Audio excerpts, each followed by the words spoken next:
నమస్తే, welcome to our channel. నేను ఆదిత్య.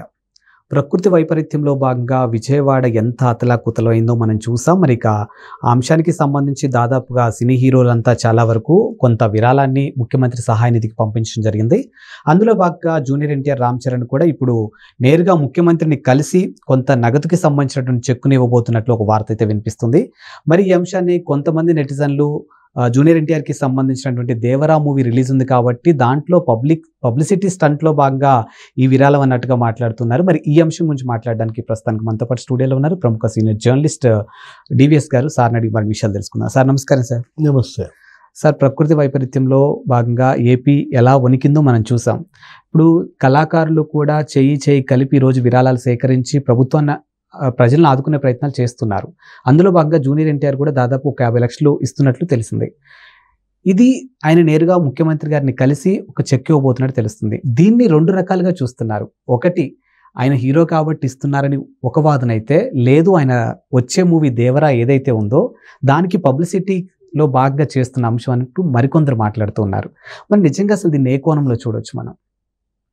అంటే రెండోది అంత కరెక్ట్ కాదనుకుంటాను. మొదటిదే కరెక్ట్. ఇది విరాళాలు అందరూ ప్రకటించారు. విరాళాలు ప్రకటించిన వాళ్ళందరూ సినిమాలు ఏమి రిలీజ్కి లేవు. అందరితో పాటు ఇతను కూడా ప్రకటించాడు. జూనియర్ ఎన్టీఆర్, తర్వాత రామ్ చరణ్ ఈరోజు ఏపీ సీఎంని కలిసి చెక్కులు ఇస్తున్నారనే వార్తలు చూస్తున్నాం మీడియాలో. ఏది ఇప్పుడు వాళ్ళిద్దరూ కూడా మనం చూసాం.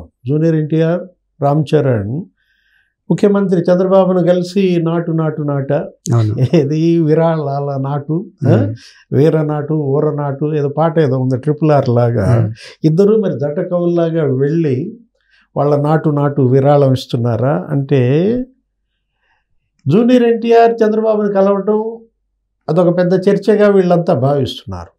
మామూలుగా కుటుంబం ఏది అసలు వాళ్ళిద్దరూ మామ అల్లుళ్ళు. దీంట్లో ఆయన పెళ్లి చేసింది కూడా చంద్రబాబే కాబట్టి చంద్రబాబు బంధువు ఆమె ఎవరు, జూనియర్ ఎన్టీఆర్ ప్రణతి.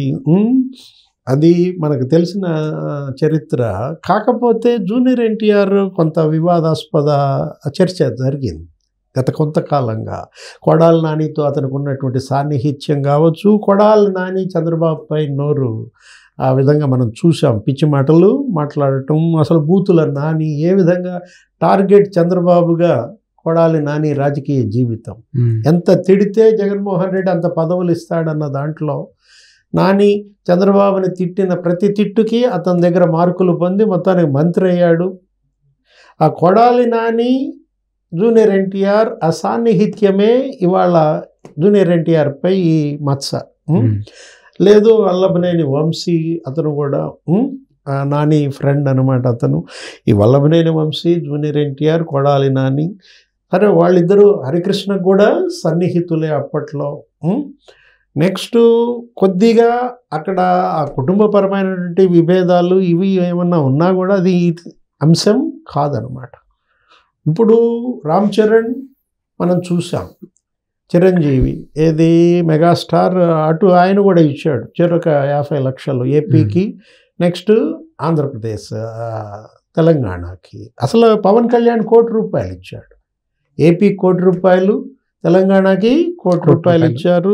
రామ్ చరణ్ కూడా చెరో 50 లక్షలు ఇచ్చినట్టుగా, అల్లు అర్జున్ కూడా చెరో 50 లక్షలు. అసలు మెగా కుటుంబమే దగ్గర ఒక 10 కోట్లు ఇచ్చినట్టుగా.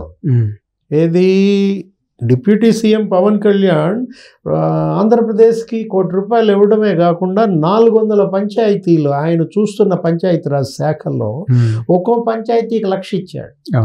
అంటే 4 కోట్లు ఇచ్చాడు. ఒక్క ఏపీకే 5 కోట్లు ఆయన ఇచ్చిన దీంట్లో. ఇక ఈ వీళ్ళు ఇచ్చిన సాయి ధరమ్ తేజ్ కావచ్చు, చిన్న నీహారిక కూడా పోయి ఇచ్చినట్టుంది. 5 లక్షలు. వీళ్ళంతా కలుపుకుంటే వాళ్ళ దగ్గర 10 కోట్లు ఇచ్చినట్టు అవుతుంది. ఏది మెగా ఫ్యామిలీ. సరే జూనియర్ ఎన్టీఆర్ 2 రాష్ట్రాలకి 50 లక్షలు ఇచ్చాడు. వాళ్ళ బాబాయ్ కూడా ఇచ్చినట్టున్నారు కదా. నిన్న ఆయన కలిశారు ఎవరు, నందమూరి బాలకృష్ణ, అతనితో పాటు విశ్వక్సేన్, ఇతను కూడా వెళ్ళాడు ఎవరు, సిద్ధు, డీజే టిల్లు, చిన్నోడు. వాళ్ళిద్దరు ఎంత వాళ్ళు చేసిన సినిమాలు కూడా తక్కువ. విశ్వక్సేన్ 10 లక్షలు ఇచ్చినట్టున్నాడు, ఇతనేమో 15 లక్షలు ఇచ్చినట్టున్నాడు. వాళ్ళిద్దరిని తీసుకుని నందమూరి బాలకృష్ణ కూడా వెళ్ళి చిన్న చెక్కులు కూడా ఇచ్చాడు. బాబాయ్ కన్నా ఎక్కువ ఇస్తే బాగోదని 50 లక్షలే ఇచ్చినట్టున్నాడు జూనియర్ ఎన్టీఆర్ కూడా. అయినా జూనియర్ ఎన్టీఆర్ కొన్ని సందర్భాల్లో అతని మౌనం కొంత ఇబ్బందికరమైంది. చంద్రబాబు అరెస్ట్ సందర్భంలో కావచ్చు, లేకపోతే వాళ్ళ అత్త భువనేశ్వరమ్మ ఆమెని మరి వాళ్ళు అసెంబ్లీలో సభలో అవమానించిన విధానం పైన స్పందించలేదని. అఫ్ కోర్స్ అది అతను మరి ఆయన సినిమాల దృష్ట్యానో లేకపోతే అతని సమస్య ఏదైనా కానీ ప్రజల్లోకి సరైన సందేశాన్ని పంపలేకపోయాడు. వాళ్ళ తాత పేరు మార్చటం, హెల్త్ యూనివర్సిటీకి నేమ్ చేంజ్ చేసినప్పుడు కూడా ఏదో ప్రెస్కి వచ్చి ఒక మాట ఏదో చెప్పాడు, కానీ ఆ చెప్పినప్పుడు కూడా జూనియర్ ఎన్టీఆర్ స్పీచ్ కొంత వివాదాస్పదమే అయింది. ఏంటి, రాజశేఖర్ రెడ్డిని కూడా ఏదో తీసుకొచ్చినట్టున్నాడు. ఎవరి పేరు మార్చినా తప్పే, అది ఎన్టీఆర్ పేరు, మా తాతగారి పేరైనా రాజశేఖర రెడ్డి గారి పేరైనా, ఇట్లా వాళ్ళిద్దరిని ఏదో పోల్చిన దీంట్లో కొంత వివాదం అక్కడ కూడా రేగింది. ఏది అంటే రాజశేఖర రెడ్డిని తీసుకొచ్చి ఎన్టీఆర్తో పోలుస్తాడా అన్న దీంట్లో వాళ్ళిద్దరికీ హస్తిమ శకాంతం భేదం. ఎవరు, రామారావు వేరు, రాజశేఖర రెడ్డి వేరు. ఎన్టీఆర్ ఆయన రైతు బిడ్డగా రైతులకి ఆయన చేసింది, అసలు అతను ఒక విప్లవ నాయకుడు. ఏది అన్ని రెవల్యూషనరీ చేంజెస్ తెచ్చాడు. అసలు రాజకీయం అంటే తెలియని వ్యక్తి, కళలకే పరిమితమైనటువంటి నందమూరి తారక రామారావు ఆయన ఏంటి ఉన్నది తక్కువ కాలమే, చేసింది 7 ఏళ్లే సీఎంగా. కానీ అసలు ఆయన తెచ్చిన విప్లవాత్మక సంస్కరణలు దేశంలో ఏ సీఎం తేలేదు.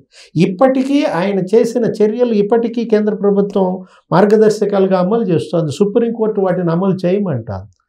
ఏది ఇప్పుడు ఈ అమలు చేయమని ఆదేశించిన సుప్రీంకోర్టు ఆహార భద్రత ఆనాడే ఎన్టీఆర్ పెట్టాడు. ఆ 2 రూపాయల బియ్యం ద్వారా మధ్యాహ్న భోజన పథకాలు కానీ, తర్వాత మహిళలకి ఈ ఆస్తి హక్కు కానీ ఇవాళ కేంద్రం సుప్రీంకోర్టు అవన్నీ అమలు చేయమని చెప్పిన దీంట్లో నీకు అప్పట్లోనే జోగిని వ్యవస్థ రద్దు చేశాడు, దేవదాసి వ్యవస్థ రద్దు చేశాడు. ఎవరు, ఎన్టీఆర్. అసలు ఒక్కొక్క అంశం ఒక మామూలు అంశం కాదనమాట, రివల్యూషనరీ చేంజెస్ ఎవరు, ఎన్టీఆర్ తీసుకొచ్చింది సీఎంగా.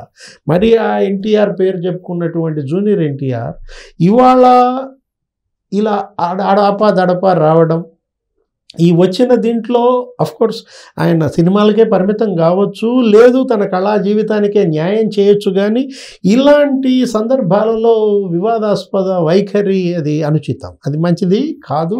ఇంకా ఎదగాల్సినాడు. ఏది భవిష్యత్ ఎంతో ఉన్నటువంటి వ్యక్తి, చలనచిత్ర పరిశ్రమలో అతను ఇంకా నిలదొక్కుకోవాలి, స్టాండ్ అవ్వాలి. ఇప్పుడు ఇవాళ సీఎం చంద్రబాబుని ఆయన కలవటం అనేది అదేంటి అఫీషియల్, ఒక కళాకారుడు సమాజం కోసం ఇచ్చిన విరాళం పాలకుడికి ఇవ్వడానికి వస్తున్నాడు. ఆ తర్వాత మామూలుగానే ఉంటుంది, పలకరించుకుంటారు, చక్కగా కుశల ప్రశ్నలు వేస్తారు. ఎలా ఉంది కెరీర్ అని వాళ్ళ మామగారు అడుగుతారు, తన కెరీర్ ఎలా ఉందో ఈ అల్లుడు ఆయనకి చెబుతాడు. ఇవన్నీ మామూలే. కాకపోతే ఒకటి ఇక్కడ అంశం, దేవరకి దీనికి ముడిపెట్టకూడదు. ఏది, దేవర సినిమా వస్తుంది కాబట్టి మరి దానికోసం ఇతను వస్తున్నాడు అనేది ఇక అది జగన్మోహన్ రెడ్డి పంథా అవుతుంది. ఇప్పుడు అక్కడ ఉన్నది ముఖ్యమంత్రి జగన్మోహన్ రెడ్డి కాదు కదా, చంద్రబాబు. ఏదో భయపడో లేకపోతే ఆ సినిమా రిలీజ్కి అడ్డం పడతారనో ఇలాంటి పనులు చేసేవాడు కాదు కదా చంద్రబాబు. గతంలో మనం చూసాం జగన్మోహన్ రెడ్డి సీఎంగా మరి ఏ విధంగా ఫిలిం ఇండస్ట్రీ పెద్దలను అవమానించారో, దానివల్ల జగన్మోహన్ రెడ్డి ఎంత అల్లరిపాలయ్యాడో. ఆ రోజు చిరంజీవి, ప్రభాస్, రాజమౌళి, మహేష్ వీళ్ళందరూ వచ్చి కలిసినప్పుడు అతని ఈగో సాటిస్ఫై చేయటం కోసం ఆ రోజు జగన్మోహన్ రెడ్డి ఏం చేశాడు, వాళ్ళని చాలా అవమానకరంగా బిహేవ్ చేశాడు.